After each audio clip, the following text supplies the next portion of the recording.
Thank you. That introduction is so nice, it's the kiss of death, really. All right, here's my story. I am in a limousine smoking wheat with the king of rock and roll as we go through our shoes, and I don't have enough francs to get to the party in the hills. And I think there was one more I missed, but you got the point, so that's good night. That's it.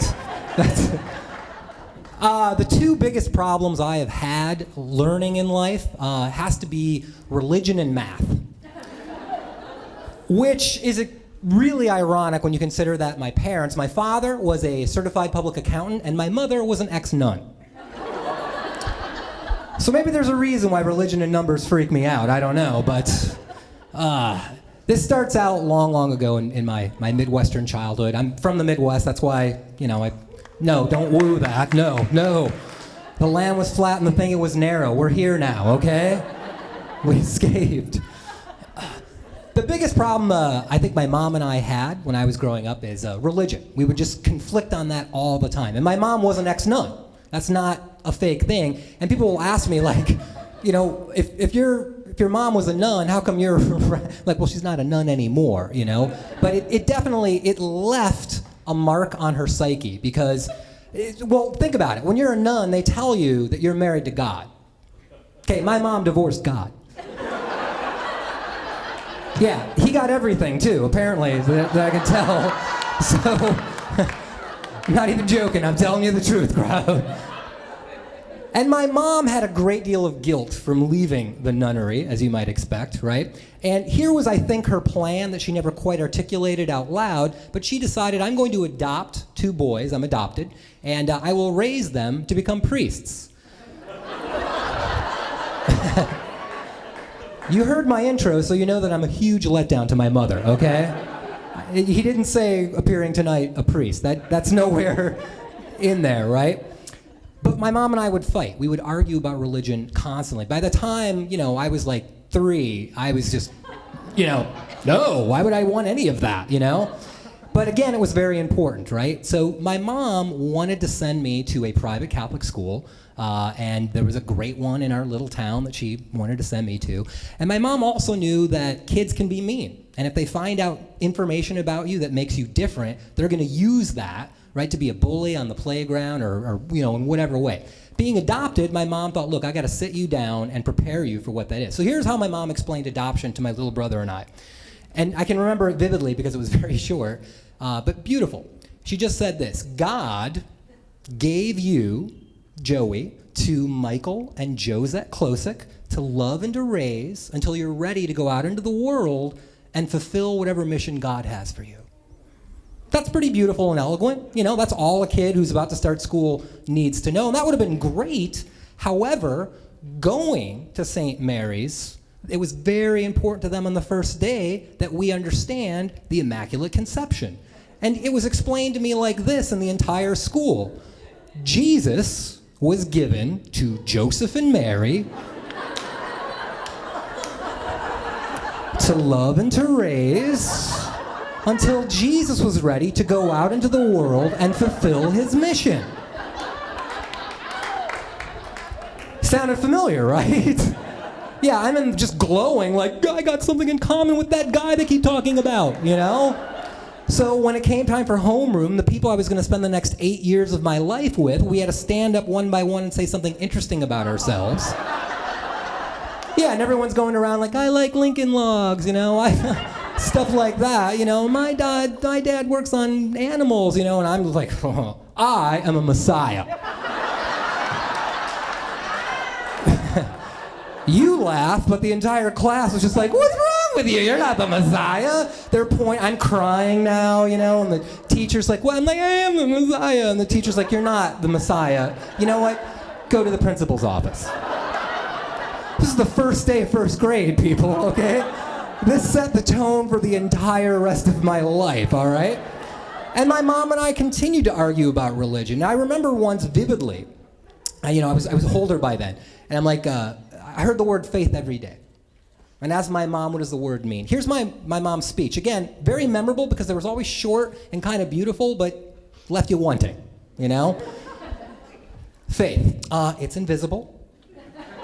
It makes you feel warm, and it gives you courage to do things. Vodka.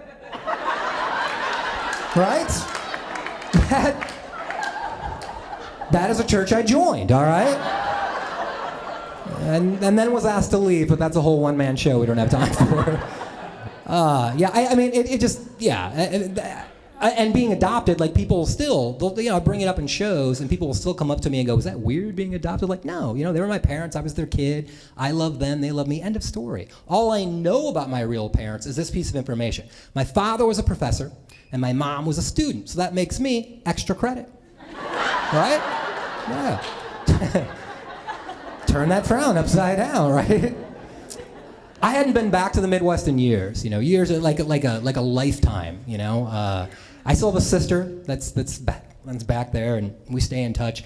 I went back there, oh God, I must have been 22 at the time when I went back there, and had no intention of looking anybody up, but you know what happens, you're alone, everyone's gone to bed, you start to, reminisce, hey, maybe high school wasn't so bad. Actually, it was, but trust me, it was. And I started looking through the phone book. That's how long ago this was, right? Like, you could actually, hey, that's the guy I know, and that's their number. Remember those days? Now it's called Facebook.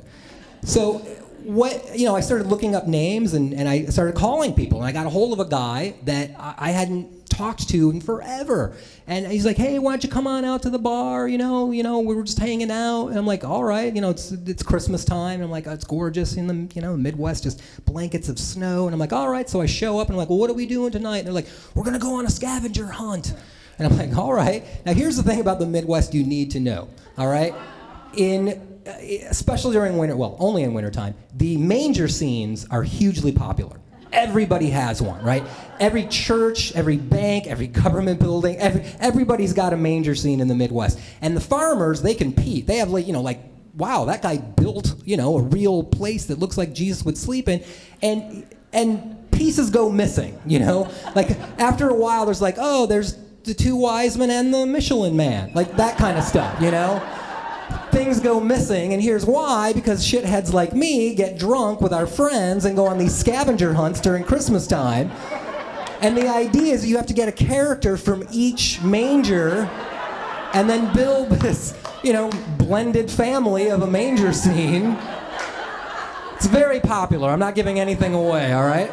That when you go back this year and you look and you're like, oh, there's Mary and Joseph and Santa Claus? This is why. This is why, right? So we're having fun, and we have a van. I don't know how we have a van, but we have a van, and it's going awesomely. We're grabbing these things. Some are heavier than they look, right? At one point, a Joseph fell out the back. It sounds weird to say, but it just broke, and we're like, well, we're going to hell. Let's just go, So we spent the night collecting all these things, and I'm still not sure, well, where do we bring this? Like, oh, we're going to this big barn party. Again, very popular, and we get there, and I see the barn on the horizon. It's beautiful, just all of the snow, moonlight, through the barn, you can see, just warm light coming. You can hear the music. We're driving our stuff up to the back, and I start getting out to walk, and I'm like, this is going to be so much fun. And as I remember saying that, and then I blacked out. At least I think I blacked out. I came to a couple hours later, and I was really cold, and I was really itchy. And I looked down, and I'm in hay, and I'm wearing a diaper.